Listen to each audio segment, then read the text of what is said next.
Bharat Ratna doctor Bhimrao Ambedkar को कोटि कोटि नमन। ये कार्यक्रम डॉक्टर भीमराव अंबेडकर के जीवन पर आधारित है, जहां भारत की जनता के प्रति उनके योगदानों को पूरी सजगता से चित्रित और रेखांकित करने का प्रयास है। कार्यक्रम में दिखाई गई घटनाएं लब्ध प्रतिष्ठ पुस्तकों से ली गई हैं। इस कार्यक्रम के जरिए चैनल की ओर से एक विश्वसनीय, सजग और सकारात्मक प्रयास है कि डॉक्टर बाबा साहेब भीमराव अंबेडकर के जीवन की संघर्ष यात्रा एवं गौरव गाथा पूरे आदर के साथ घर घर पहुंचे और उनके योगदानों से सभी संपूर्णता में परिचित और आह्लादित हों। भीमराव, कैसे बकवास सवाल कर रहा है तू? हाँ, लोगों के लिए ये बकवास सवाल ही होंगे अगर उससे पूछो जिसने वर्षों तक बिना साथी के जिया हो। उससे ज्यादा अकेलेपन का एहसास और किसे होगा? और जानते हैं ऐसा हमारी जैसी औरतों के साथ ही क्यों होता है? वो आपके द्वारा बनाए गए इन्हीं कायदे कानून के वजह से, जिसमें पुरुष को तो बार बार अपनी जिंदगी नए तरीके से शुरुआत करने की आजादी है, लेकिन औरत अगर एक बार जिस खूटे में बंध गई फिर मरते दम तक उसी खूटे में बंधी रहती है।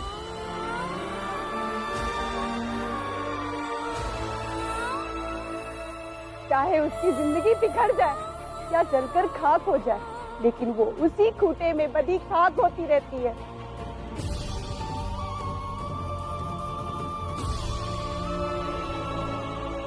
ओ दीपक की माँ, पागल हो गई हो? लाज शर्म सब बेच खाई है, बैकी बैकी बातें कर रही हो। सही कहा जीजा भाई, अगर कोई औरत बोले तो उसे लाज और शर्म के नाम पे चुप कराया जाता है। औरत भी तो इंसान होती है। जब उसे कोई ये पूछने वाला ना हो तुमने खाना खाया, बीमार हो गए, कोई दवा लाने वाला नहीं, हाथ पकड़कर साथ चलने वाला ना हो, और जब ठंड लगे तो कोई चादर उड़ाने वाला ना हो, तो जीना बहुत मुश्किल हो जाता है।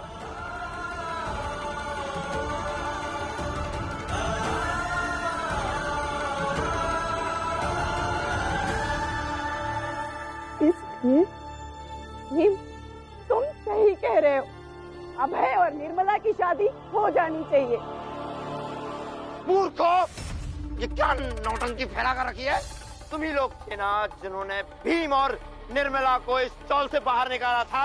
हाँ, अब तुम ही लोग इन्हें यहाँ रहने दे रहे हो। कोई नौटंकी नहीं है ये। उस समय भीम की बातों का विरोध कर रही थी ये, और आज इनके अंदर की औरत जाग उठी है, इसलिए निर्मला की पीड़ा को महसूस कर रही है, इसलिए कह रही है। और नरोत्तम जोशी, तुम औरत नहीं हो ना, तो ये बात तुम महसूस नहीं कर सकते। काकी, अब बस इनके सवाल का जवाब दीजिए और सच सच बताइए। किस पत्नी को पति की याद नहीं आती? और एक बार नहीं, 1000 बार वो सपने में आए थे। मैंने हाथ पकड़ के उन्हें रोकने की कोशिश की, लेकिन सपना टूट गया और वो चले गए। मन मरया ममता मुई, जह गई सब छूटी, जोगी था सो रमी गया, आसनी रही विभूति। काकी, सोचिए, 23 सालों से जो सपना आप देख रही हैं, जो कभी पूरा नहीं हो सका, आज निर्मला जी के जीवन में वही सपना सच होने जा रहा है।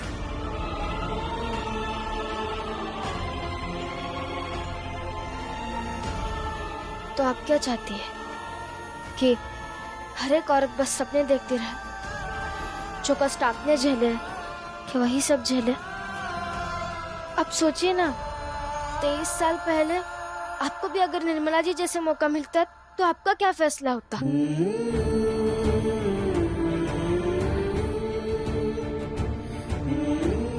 हाँ मान जाओ, हो जाए तो निर्मला और अभय की शादी। तल बदलू, निर्लज्ज औरत, भूल गई सब कुछ। इन दोनों ने क्या किया वो भी भूल गई। जीजाबाई, दीपक की अम्मा एक बात तो सही कहत रही कि औरत जब भी सच बोलत है उन निर्लज्ज कही जात है। लेकिन अफसोस की बात ये है कि तुम खुद एक औरत होके मर्दों के बनाए हथियार से औरतन पे ही वार करत हो। लेकिन आज जो भीम कर रहा है ना, उसके लिए बहुत हिम्मत चाहिए। कि बहुत अच्छा लगा कि एक औरत शर्म के मारे अपने मन की जो इच्छा कभी कहो के सामने ना ही कह पात है, भीम का समझत है और बाकी सबके भी समझाए की कोशिश करत है। इसलिए हम तब भीम के साथ। और जीजा भाई, ऐसा नहीं है कि हम भीम के हर फैसले में हमेशा उसके साथ हैं, लेकिन आज भीम जो कर रहा है वो एकदम सही है, इसलिए हम भीम का साथ देबे। निर्मला और अभय की शादी जरूर होए के चाहिए। ए प्रिया, तो चुप रहेगी? चोको, सवाल औरतों के भविष्य का है, इस पर औरत बात नहीं करेगी तो क्या तुम लोग करोगे? औरतें ही बात करेगी ना। तुम मर्दों ने अपने जीवन में अपने लिए सारे रास्ते बनाए हैं, और हम औरतों का क्या? अगर औरत विधवा हो गई तो उसका सारा जीवन उसी विधवा नाम की दुर्घटना के साथ खत्म हो जाता है। और ये सब तुम लोगों ने बनाया है, क्योंकि तुम लोग नहीं चाहते कि औरत आगे बढ़े, इसलिए हमेशा सबके सामने उसे नीचा दिखाने की कोशिश करते हो। औरत की ताकत से डरते हो तुम लोग।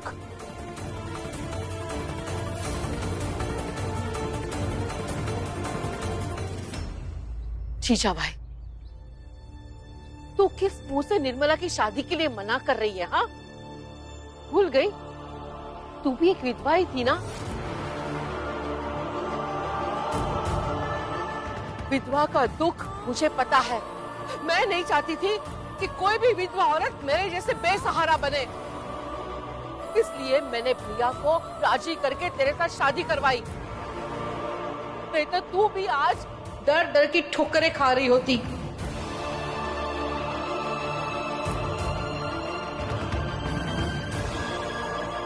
एहसान फरामोश तू है, लाज शर्म तुझे आनी चाहिए जीजा भाई।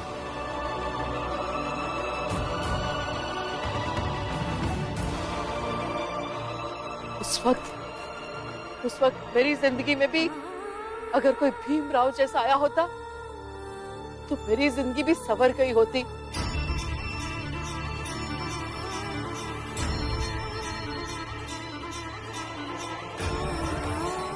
निर्मला नसीब वाली है, उसे आगे बढ़ने का, जीवन में खुश रहने का, शादी करने का पूरा हक है।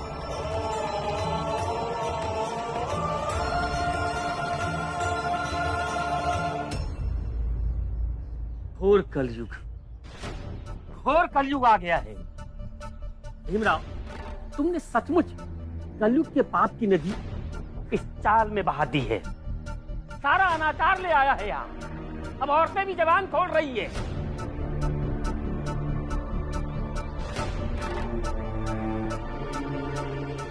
काकी,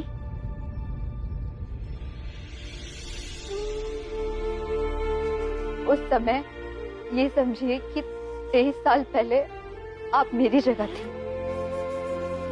और फिर 23 साल बाद मैं आपकी जगह खड़ी रहूंगी। आज आपका चाहे जो भी फैसला हो, वो मेरे 23 साल बाद के भविष्य को तय कर देगा।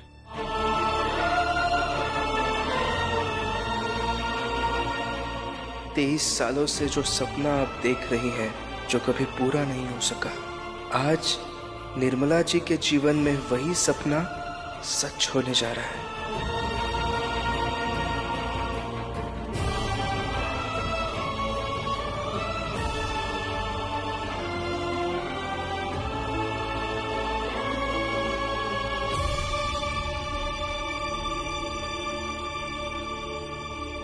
अब क्या इनके मुंह में उंगलियां डालकर जवाब लोगे?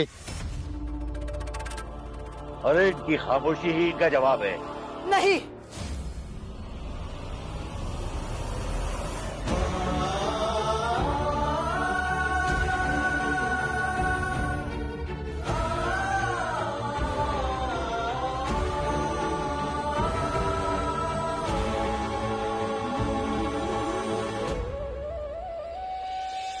बाबा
इन लोगों को करने दीजिए शादी।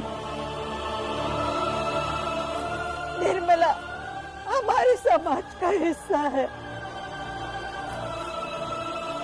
ये सोचे तो सारी समस्या खत्म हो जाएगी।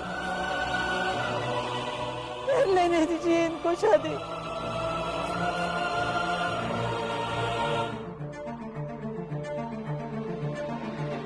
अरे कर ले नहीं लोग का शादी, हम हाथ जोड़े थे। हमें क्या औरत आप समझाते अच्छे से, ये औरत का अकेले होना कितना मुश्किल होता है। अब निर्मला के दूसरा मौका मिल रहा है जिंदगी जिएगा तो जी ले वे, तो हो जाए तो होकर शादी। नहीं, मतलब नहीं। सामाजिक मान्यताओं को ध्वस्त नहीं किया जा सकता, समझे? तो ठीक है, जो करना है वो करो। मैरिज तो वो कर ही रहेगा। भीमराव, रमा, तुम मैरिज का तैयारी करो। बड़े साहब जी, आपकी फौज से अब हम डरने वाले नहीं। हमारा समाज आप लोगों से लड़ेगा। हाँ, रियली? और आज हम सबको बता देंगे कि धर्म के मामले में कानून भी कुछ नहीं कर सकता। बिल्कुल पापा, पीछे नहीं हटना है। शांत हो जाइए। शांत हो जाइए। इतने सालों में इतनी सी बात नहीं समझ पाए आप लोग? ये लोग जो आगे खड़े हैं ना, इनमें से लड़ने कोई नहीं आएगा। सब किनारे खड़े हो जाएंगे और आप लोग इन लोगों से लड़ बैठेंगे, क्योंकि ये लोग आप दोनों को एक दूसरे से लड़वाना चाहते हैं। भीम, इन चीजों में मत उलझो, विवाह की तैयारी करो। अपराधी तो सब है, करने दे इनको जो करना है। चलो। रुको, ये विवाह नहीं होगा। चल। पोजीशन।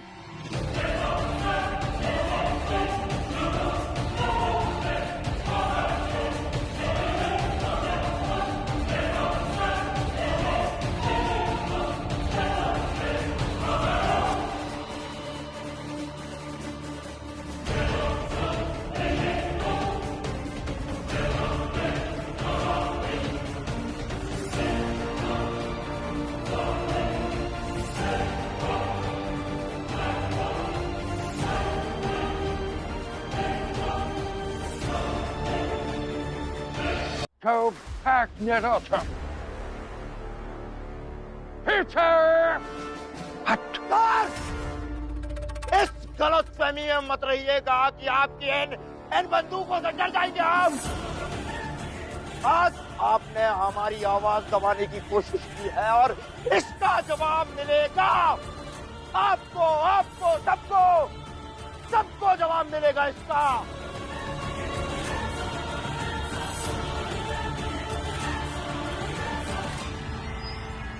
अभी तो हम जा रहे हैं, लेकिन लौटेंगे, लौट कर सबको इसका जवाब देंगे।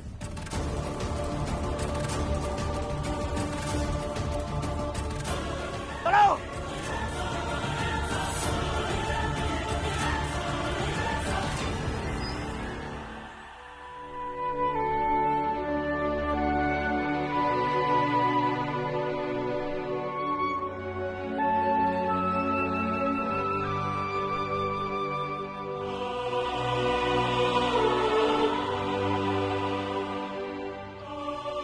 चलिए शादी की तैयारी करते हैं।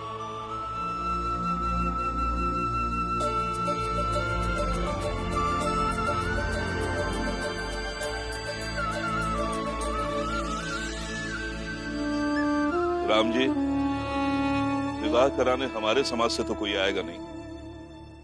आप उसी को बुला लो जो आपके चाल में शादी करवाता है।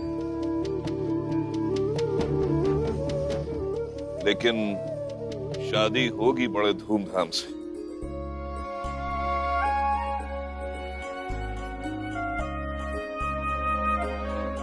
भैया मैं बुलवाती हूँ किसी को।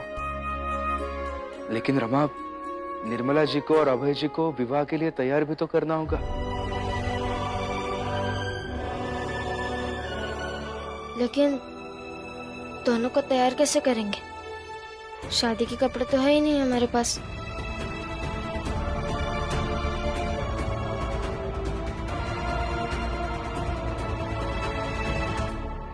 इन सब के बीच में इस बारे में तो सोचा ही नहीं।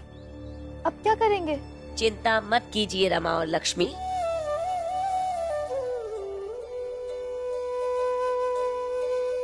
तुम लोगों को चिंता करने की कोई जरूरत नहीं है। हम कपड़े लेकर आए हैं। रमा और लक्ष्मी, हम लोग मिलकर निर्मला को तैयार करेंगे। और हाँ, मैं आप दोनों के लिए भी कपड़े लाई हूँ। आप लोगों के बेटे का विवाह है, आप लोग भी तैयार हो जाइए। चलो रमा और लक्ष्मी, हम लोग निर्मला को दुल्हन बनाते हैं। और मैं अभय जी को तैयार होने में मदद करता हूँ। आइए अभय जी। आओ बेटा, आइए। चलिए।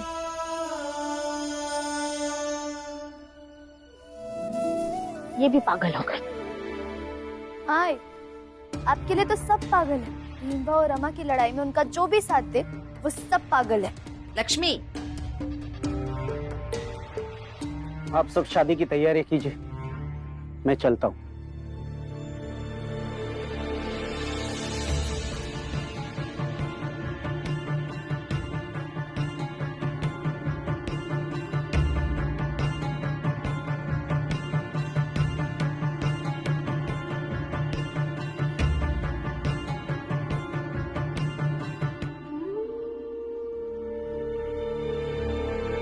रुको बाला,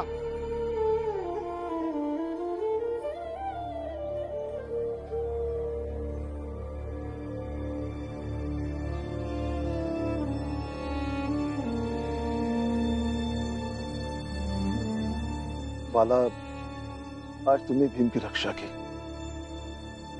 उसके लिए एक बाप होने के नाते धन्यवाद कहना है। भीम सिर्फ आपका बेटा ही नहीं, मेरा भाई भी है, और उसका ख्याल रखना मेरा कर्तव्य है। पर कर्तव्य के बदले धन्यवाद तो नहीं दिया जाता ना। वैसे देखा जाए तो तुम्हारा सिर्फ छोटा भाई नहीं, बल्कि एक पत्नी भी है और एक कर्तव्यनिष्ठ व्यक्ति अपने हर कर्तव्य को निभाता है। इसलिए मुझे ऐसा लगा कि आज तुमने इनके लिए जो किया, वो कर्तव्य कम, एहसान ज्यादा है, और एहसान के बदले धन्यवाद तो बनता है। ये तो तुम भी जानते हो। नहीं जानता, कुछ नहीं जानता मैं। आपको मुझे सिर्फ जलील करना होता है। कर लिया? कोई भी बाप अपने बेटे को जलील नहीं करना चाहता।